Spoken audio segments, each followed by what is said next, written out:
Prochaine question. Mon nom est Ali Haïdar Passoun.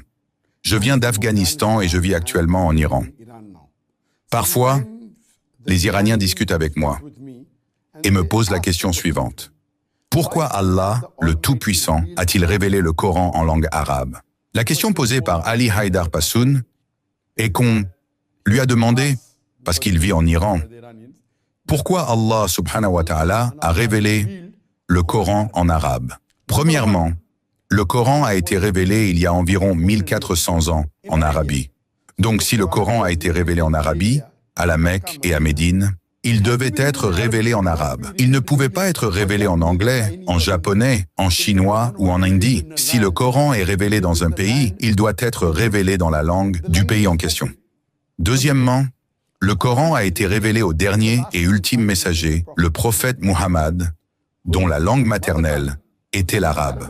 Ainsi, si le Coran a été révélé au dernier et ultime messager, sallallahu alayhi wa sallam, et que sa langue maternelle était l'arabe, il devait être en arabe. Ce serait unique ou étrange que le Coran soit révélé à un arabe en japonais. Il ne comprendrait pas. Et s'il devait l'expliquer à quelqu'un, imaginez, il irait voir un japonais et essaierait de lui expliquer quelque chose en japonais, alors qu'il ne parle même pas la langue. Donc premièrement, le Coran était en arabe parce qu'il a été révélé en Arabie. Deuxièmement, il a été révélé à un prophète arabe, il devait donc être en arabe. Troisièmement, si l'on analyse, la langue dans laquelle les écritures des grandes religions du monde ont été révélées, qu'il s'agisse de la Torah ou de l'Injil.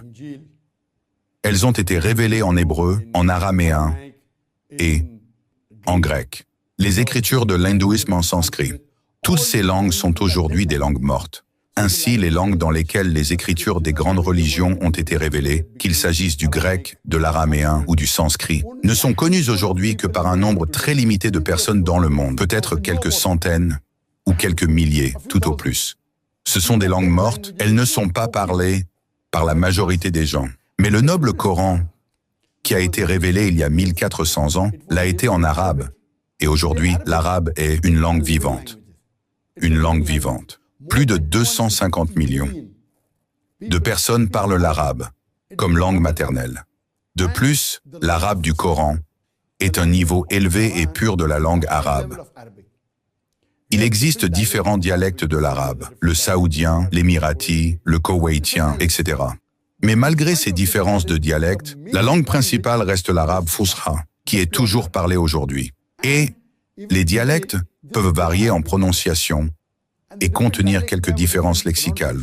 Mais l'arabe, en tant que langue, reste vivante.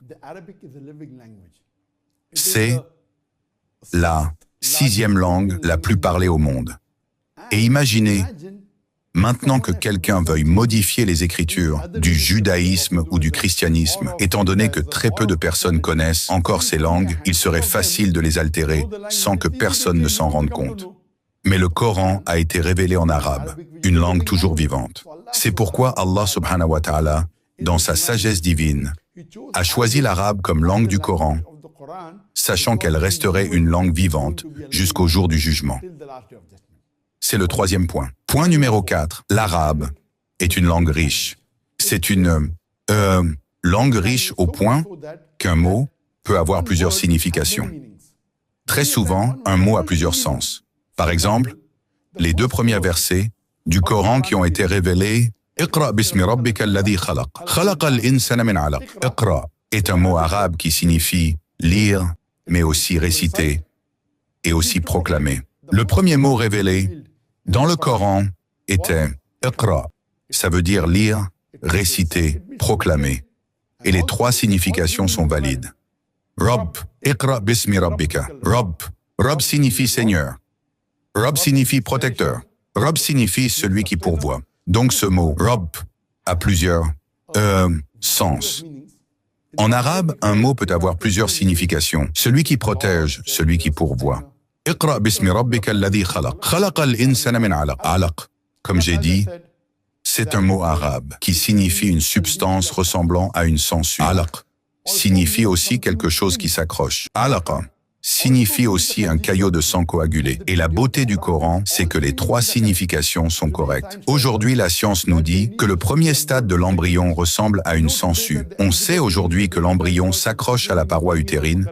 Et la troisième, un caillot de sang coagulé, le premier stade de l'embryon, ressemble à un caillot de sang coagulé. Donc dans un seul mot, Allah nous donne trois faits scientifiques, que l'embryon ressemble à une sangsue, qu'il s'accroche à la paroi utérine et qu'il a l'apparence d'un caillot de sang coagulé. Donc imaginez, c'est ça la beauté de la langue arabe. Un seul mot peut avoir plusieurs significations. Cinquième raison, pour un mot. En anglais, souvent, il y a 20, 30, voire 50 mots en arabe. Par exemple, cheval en anglais, c'est un seul mot. En arabe, il y a 70 mots différents pour dire cheval. Lion aussi, il y a plusieurs mots pour dire lion. Donc un seul mot en anglais peut avoir 20, 30, 40, 50 équivalents en arabe. C'est ça, la beauté de la langue arabe. Sixième raison, la langue arabe est divine. Elle est pure. Elle est phénoménale. À tel point que, point numéro 7, si tu lis le Coran, plus tu lis le Coran, plus tu apprécies. Un livre normal, tu le lis une fois, 2 fois, 3 fois maximum. Après cela, il devient ennuyeux. La beauté du Coran, c'est que plus tu lis le Coran, plus tu apprécies, plus tu comprends.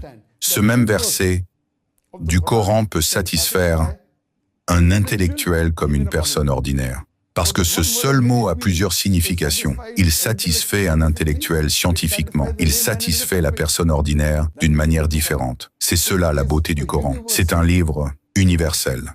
Le point à noter, point numéro 6, c'est que quand une personne lit le Coran, une personne ordinaire lit, elle apprécie. Un intellectuel lit, il apprécie. Point numéro 7, le même verset coranique a plusieurs significations. Plus tu le lis, plus tu l'apprécies, plus tu apprends, et plus tu deviens attaché au Coran. Point numéro 8, l'alphabet arabe. Si vous comparez avec d'autres langues comme l'anglais, l'arabe est plus concis. Par exemple, si je dois écrire Muhammad, en arabe, c'est Mim, Ha, Mim, Dal, 4 lettres. Si je dois l'écrire en anglais, Mohammed, M-U-H-A-M-M-A-D, 8 lettres. L'espace pris est beaucoup plus petit en arabe. Il y a moins de lettres. On utilise moins d'encre, moins de pages. Donc si vous regardez bien, l'arabe utilise 1/3 à 50%.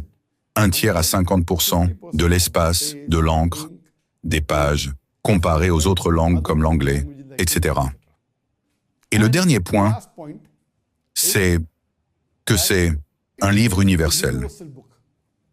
Le Coran en arabe n'est pas seulement destiné aux Arabes, il est destiné à toute l'humanité. Que vous soyez anglais, français ou japonais, le Coran peut être traduit. Même si la langue arabe est très pure et qu'en réalité, c'est un livre intranslatable, elle peut être donnée à ceux qui ne comprennent pas l'arabe. Il contient des informations générales. Il donne des indications sur comment mener sa vie. Il parle de ce bas monde, de l'au-delà, de la science.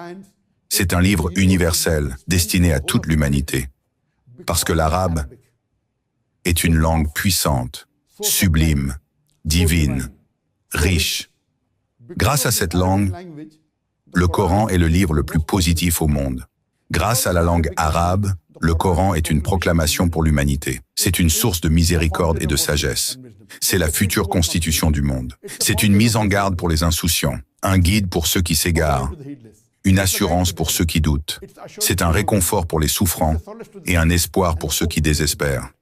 La langue arabe est si pure qu'elle élève le Coran d'une manière unique, différente de tout autre texte religieux. J'espère que cela répond à la question. Tu veux enfin comprendre ce que l'imam récite pendant la prière, lire le Coran dans sa langue d'origine et savourer chaque verset, surtout pendant ce mois béni. Imagine pouvoir réciter la Fatiha sans erreur, comprendre les prêches du vendredi et échanger en arabe sans difficulté. C'est exactement ce qu'offre l'Institut en ligne, l'arabe facile. Avec la bonne méthode, tu peux apprendre l'arabe rapidement, même si tu n'as jamais étudié cette langue. Juste une approche simple, claire et adaptée à ton rythme. Et tu n'es pas seul dans cette aventure. Plus de 14 000 personnes ont déjà fait le choix de cet institut et 98% des élèves sont satisfaits des résultats. Ce n'est pas une promesse, c'est une réalité que de nombreuses personnes vivent chaque jour. Si toi aussi tu veux enfin maîtriser l'arabe, Inch'Allah, comprendre pleinement le Coran et augmenter ta foi, alors clique sur le premier lien en description ou en commentaire épinglé.